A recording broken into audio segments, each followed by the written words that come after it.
What's going on, guys? My name is Nico Hessel. I scaled my Upwork agency to $15,000 a month, and I make these videos so that I can answer the best questions of members from our premium Upwork community as in-depth as I possibly can. And at the end, in today's video, I'm going to go over some kind of growth stats, go over some stuff that I'm doing to scale, my own income, my own agency on Upwork. So I'll show you guys some behind-the-scenes stuff at the end here. So first and foremost, congrats to Patrick for the first 5-star review on a small job. That's awesome. Awesome stuff. And the first question is going to be Zidane's question. So it is it possible to close high-paying clients without working full-time in short-form video editing? And so I obviously asked the follow-up question here. What would high-paying be for you? And Zidane said $1,500 and up. So is it possible? Yes, it 100% is possible. The short form video editing agency and kind of the YouTube agency that I've used in the past, they charge $70 per video and per short form video, right? That's like 60 seconds long. So if you just do the math there, to get to $1,500 a month, you'd need about 21 videos, right? 22. And so is it possible for you to not work full time and make $1,500 per month in video editing? Yeah, for sure.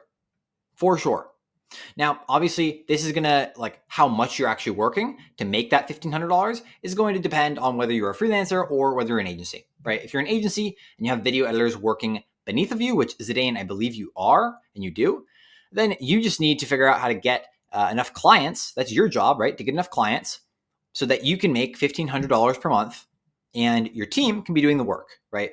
And ideally, if you want to actually be taking home $1,500 a month, in income and profit, then you have to do the math on, okay, how much are you paying your video editors, right?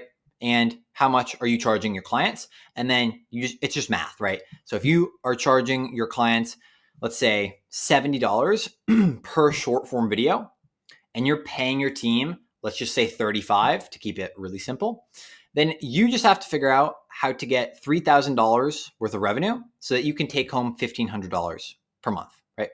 And then if we do a little bit more math, $3,000 divided by $70 per video is, it's going to be like 45, I think, videos a month. But let's see here. 3,000 divided by 70 equals 43. 42.85. So you're going to need to have 43 short form videos at $70 per video, right? Now, can you do that without working full time? Yeah, you definitely can. Is it going to take a little bit of time to get up to that point? Yeah, it probably will, right? The way agency, at least the way I see Upwork agencies typically playing out and the way that I run mine is my job as the agency owner is to get clients in the door, right? So to get clients in the door, to sell them, and then to make sure my team, my fulfillment team, is doing the work correctly. And so again, if you can find, $3,000 worth of clients, then, obviously I don't think that alone is going to take, 40 hours a week if that's what you're considering full time. So just think of your job as, again, your job is to get clients in the door and then communicate with your team what their job is and make sure the fulfillment team is doing a good job. That's it. That's all. Those are your two jobs, right? And so again, I think you can for sure do that. I have a client who's just short form video editing right now, who pays us about between $1,000 and $1,200 per month, and we do 4 short form videos each week for him, and that's it. And I don't even do the editing myself, right? I have a team who does that. So all I do is I sold him, right? My virtual assistant submitted the proposal. I'm the one who got on the sales call and sold him. Right? I still manage, the relationship between me and my client. And each week when he sends me the timestamps that he wants us to, cut up and edit from his long form YouTube video, I communicate that to my video editor. And then he sends me back the videos and we'll go back and forth maybe once or twice till we make them good. And then I send them to the client. It probably takes me, 2 or 3 hours a week. And we do, probably $1,200 a month at like 70 or 60% margin. So I probably profit, this is kind of a guess, but about $700 per month from about 2 or 3 hours a week. Pretty nice. So anyway, long story short, yes, it is absolutely possible. You just got to find the clients and make sure your team is delivering high quality stuff. Cool. All right. Let's see. Shashi says Upwork just increased fee from 10 to 15%. No, 0 to 15 now. Yeah, so this is kind of true, kind of not true. So I got the same notification as you did. Most people did, right? You get a notification that says as of May 1st, new translation contracts, it'll be different depending on what service you're offering, but new, whatever service contracts now have a fixed freelancer service fee of 15%. So I got the same notifications. I got 2 of them a couple hours ago. This is not true. I mean, it's not true. So I know Rodrigo commented the same thing and then said he checked on Upwork support and they sent him to this page right here.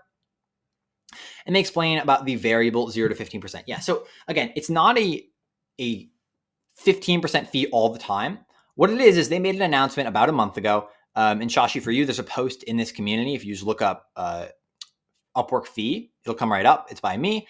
That goes really, in depth over this entire thing. But basically now it's a variable fee. And so they will determine for each new contract you get what the fee percentage is.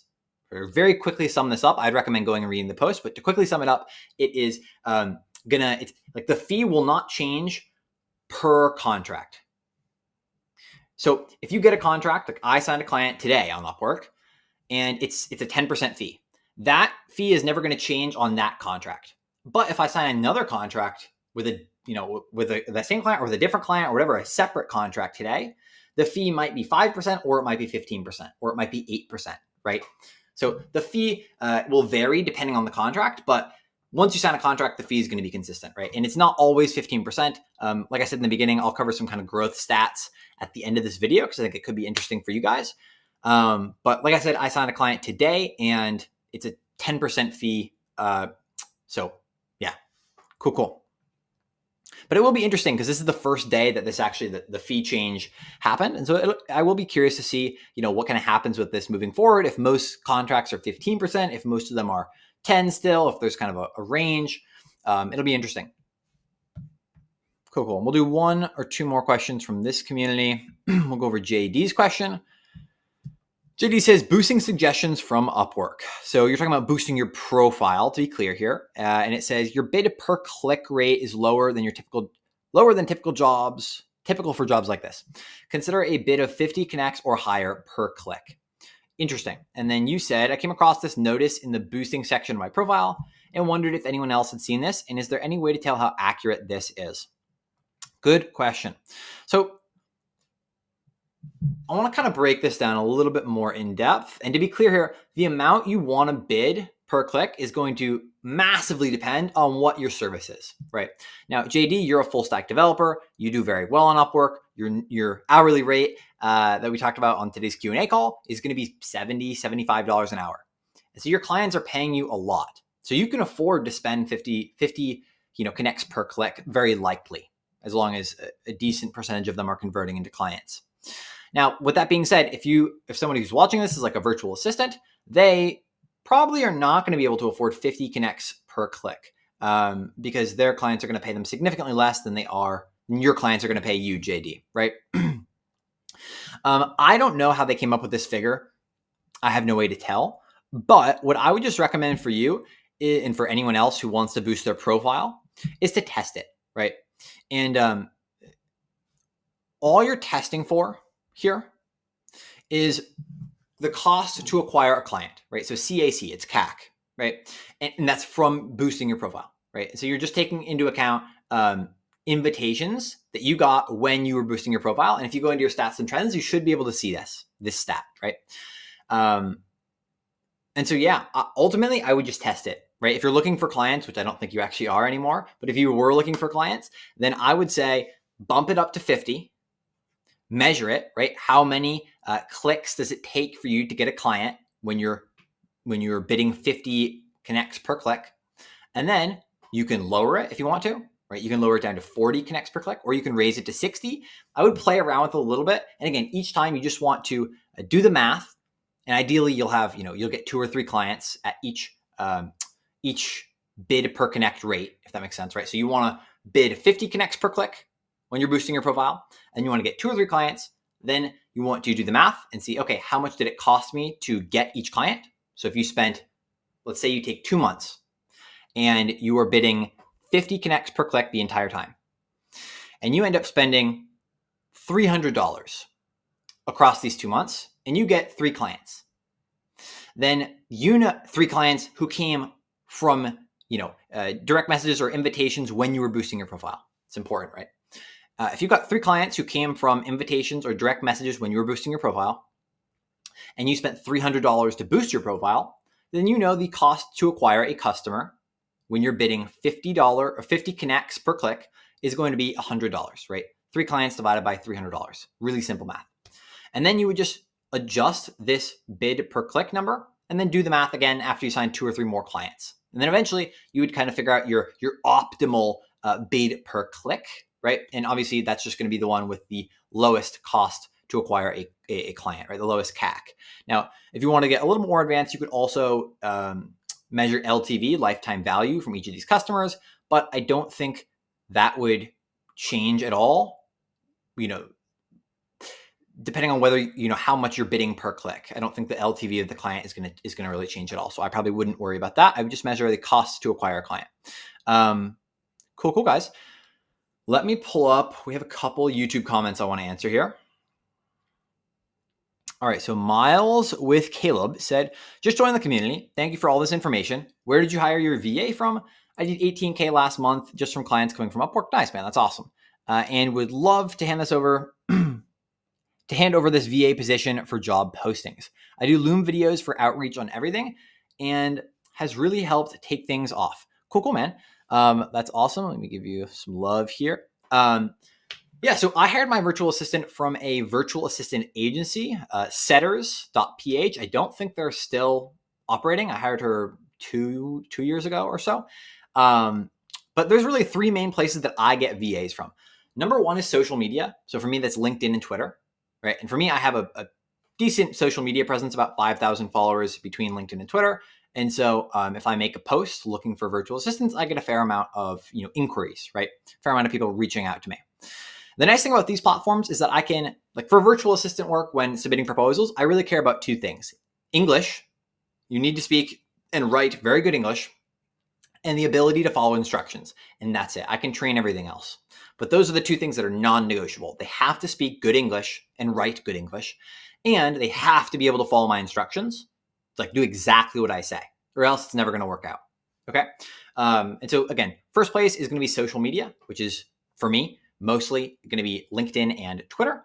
Second place is going to be virtual assistant agencies. So I have 2 or 3 that I like to use. But if you just go on Google or go on Instagram or Twitter or wherever and just type in virtual assistant agencies, then you can typically find some agencies to basically set you up with interviews for a bunch of the virtual assistants that they have kind of under them, right? And so usually when I'm looking to hire a new VA, if I don't have somebody in the pipeline already, I will go and I'll reach out to a VA agency and I'll get set up interviews with 3 to 5 different VAs. And then I might, reach out to people on Twitter who have already reached out to me, or LinkedIn, and then set up another 3 to 5, right? And the third place that I get VAs from is Upwork and Fiverr. I haven't actually used Fiverr before, so I shouldn't really say that, but freelance platforms in general, right? You can always make a job post or reach out to them directly and set up some more interviews that way. So yeah, that's where I hired my VA from. Now I will say this, it's going to be tricky if you do custom Loom videos for outreach. Very difficult, or probably nearly impossible to hand that off to a VA, right? I'll say really it's just going to be impossible. So I would say 2 things here. Number 1, you don't need to use Loom videos in your proposals. I'm going to have a video on my main channel coming out about this in the next probably week or so. You don't necessarily need to. I would encourage you to, if you want to really hand it over to your virtual assistant, get them trained up without using Loom videos at all, and just measure the results, right? Because at the end of the day, if you can get, even if you see a 10% drop off, if you could just not have to spend any time submitting proposals. I don't spend any time submitting proposals anymore, right? My virtual assistant just submits them for me, and I just respond to leads, take sales calls, close deals. That's it, right? That's a really nice spot to be in, right? And because it ultimately frees up a ton of my time, right? If I don't have to spend 10 hours per week sending proposals, and my VA can just send 50 a week, it's really nice. So that's what I would encourage you to do. Hire a VA, train them, and don't use the Loom video strategy, right? Make sure your proposals are highly personalized. I have other videos on my main channel about that, and just see how it goes. Cool. That answers your question, and best of luck to you, man. $18,000 a month is awesome on Upwork. Awesome. Okay. Harris Aslam says, "Hi Nico, I'm a top-rated freelancer and I've already optimized my profile, but not receiving enough invites or any invites. Could you please assist me with this?" Yeah, I'll say 2 or 3 things here. Number one, I hear this all the time. People say, "Oh, I've optimized my profile." Like 9 times out of 10, they actually haven't. So just make sure you actually have. Go through all the videos I have, not all of them, but go through the videos I have on profile optimization. Make sure you've done everything. Super important. And the second thing that's really, really simple, but most people also mess up, is your profile categories. So if you click on your Upwork profile picture, then click account settings, and then on the left-hand side, click profile settings, and then scroll down, you're going to see these like bubbles, right? And basically the bubbles are like your profile categories, right? And your profile categories are going to depend, they're going to tell Upwork which searches to show you under. So I'll give you an example. Like if you have the, the web design profile category, then Upwork is going to show your profile when clients search up web design. Upwork would not show your profile to clients who are looking up AI automation or something like that, right? So just go into your profile, go into your settings, go to your profile settings, and make sure your profile categories actually all 100% represent what you do. If there's like, the classic example I give is this guy, Rodrigo, who is a member of our community, who's gotten hundreds of invites over the last 90 days. He's crushing it. When he entered the community 5 months ago, he does like growth marketing. I checked his profile categories, and one of them was like web design, web development. And I asked him, I was like, if a client came to you and they said, "I only want you to develop my website," would you say yes to that client? And he said, no way. Right. But he had that profile category in there because he would like occasionally build a landing page for one of his clients. Right. As long as it was like a part of their growth marketing scope. And so I just say that to let you know that like if there's any skill or any profile category, tags or whatever in your profile categories that are not 100% representative of the services you're offering, then delete them. Okay. You don't need to have a ton of them. I think I have 2 or 3 profile categories. That's what most people end up, landing on. And then outside of that, just make sure your profile is actually optimized. In most cases, when people say this, it isn't. So go through, obviously you already went through this video on Upwork SEO. But go through my other videos on my channel, and that should help as well. Cool. All right, so now I got to figure out how to X out of here, pause this video. I want to quickly cover some growth stats from myself. So let me just go over here.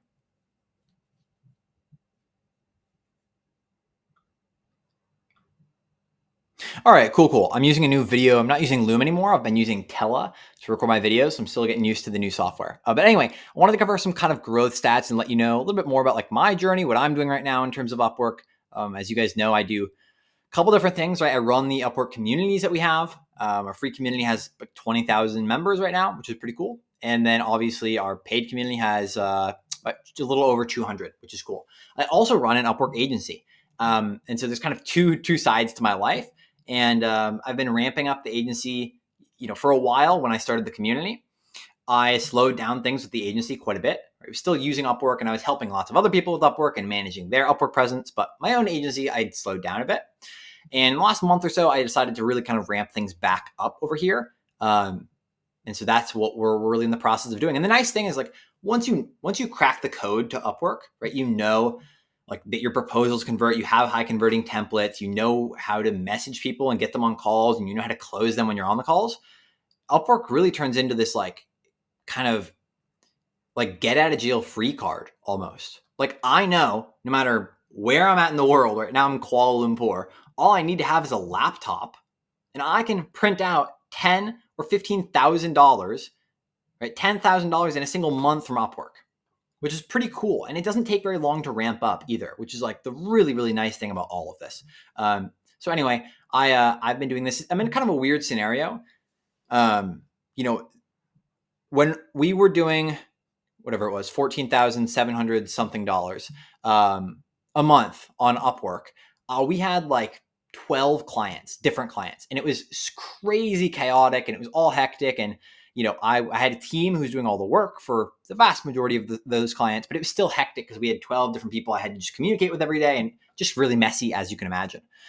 What's really weird and kind of unique about the scenario I'm in now is I have 3 clients, 2 of whom are large companies, large clients with a lot of work. And then one of them is the client I mentioned earlier, who's like simple. I do 4 videos a week for him that are short form. My team, my editor does 95% of the work, and I just have to kind of provide overall direction and send him the videos. And it's really simple. He's a smaller client though. He pays about $1,000 to $1,200 a month. And the weird thing about this is like I kind of have like one of my larger clients, actually this one right here that we're looking at, is basically on a freelance basis, which is weird because I haven't really had any freelance clients, in a long time since I really started the agency. And I don't really know what made me take this on as a freelancer. I just kind of got roped into this. Because what ended up happening is, so we started to ramp up on Upwork again, right? I signed a fairly large client who I had to sign an NDA with. And so I can't share a ton of info on that, but basically they're an app, a startup that was launching. And so they brought me on to do a bunch of work. And one of the people who was working with that company also works at another company. And she hired me for the other company as well. And so I've got one client, like I said, the small client who my team just does pretty much all the work.